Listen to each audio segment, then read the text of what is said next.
Matthew Henry's Commentary on the Bible, James chapter 5, verse 12. But above all things, my brethren, swear not, neither by heaven, neither by the earth, neither by any other oath, but let your yea be yea, and your nay, nay, lest ye fall into condemnation. This epistle now closing quickly to an end, the penman goes off very quickly from one thing to another. Hence it is that matters so very different are insisted on in these few verses from 12 to 20 in James 5. Number 1. The sin of swearing is cautioned against. But above all things, my brethren, swear not, etc. James 5:12. Some understand this too restrictedly, as if the meaning were, swear not at your persecutors, at those that reproach you and say all manner of evil of you. Be not put into a passion by the injuries they do to you, so as in your passion to be provoked to swear. This swearing is no doubt forbidden here, and it will not excuse those that are guilty of this sin to say they swear only when they are provoked to it, and before they are aware. But the apostles' warning extend to other occasions of swearing as well as this. Some have translated the words pro panton, before all things, and so have made sense of this place to be that they should not, in common conversation, before everything they say, put an oath.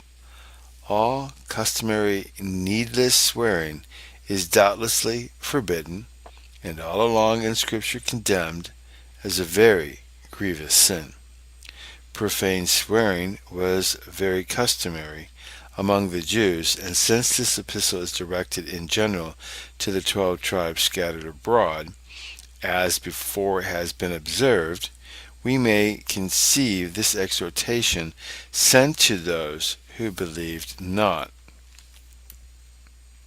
It is hard to suppose that swearing should be one of the spots of God's children, since Peter, when he was charged with being a disciple of Christ, and would dispute the charge, cursed and swore, thereby thinking most effectively to convince them that he was no disciple of Jesus, it being well known of such that they durst not allow themselves in swearing, but possibly some of the looser sort of those that were called Christians might, among other sins here charged upon them, be guilty also of this.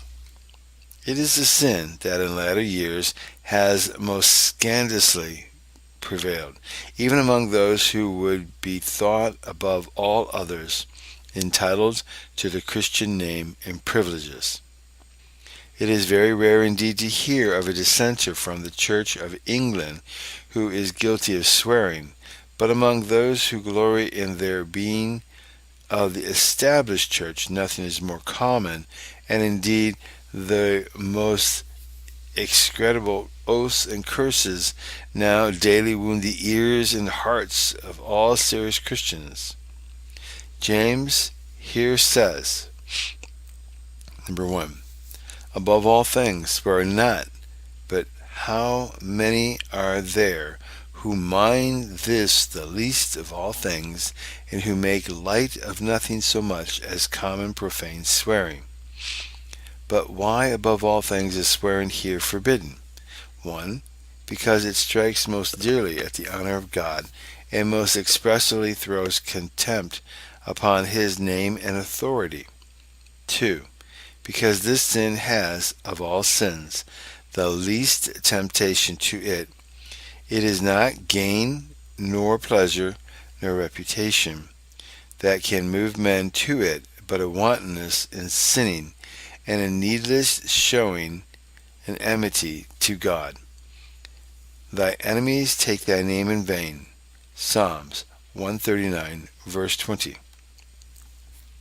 This is a proof of men's being enemies to God. However, they may pretend to call themselves by his name, or sometimes to compliment him in acts of worship. 3. Because it is with most difficulty left off when once men are accustomed to it. Therefore it should above all things be watched against. And 4. Above all things swear not, for how can you expect the name of God should be a strong tower to you in your distress, if you profane it and play with it at other times? But, as Mr. Baxter observes, all this is so far from forbidding necessary oaths that it is but to confirm them by preserving the due reverence of them.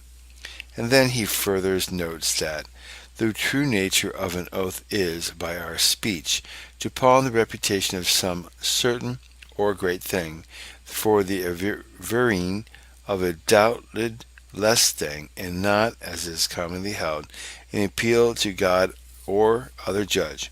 Hence it was that swearing by the heavens, and by the earth, and by other oaths the apostle refers to, came to be in use. The Jews thought if they did but omit the great oath of Chi Elo, that's CHI-ELOAH, they were safe. But they grew so profane as to swear by the creatures as if it were God, and so advanced it into the place of God, while, on the other hand, those who swear commonly and profanely by the name of God do hereby put him upon the level with every common thing. Number 2.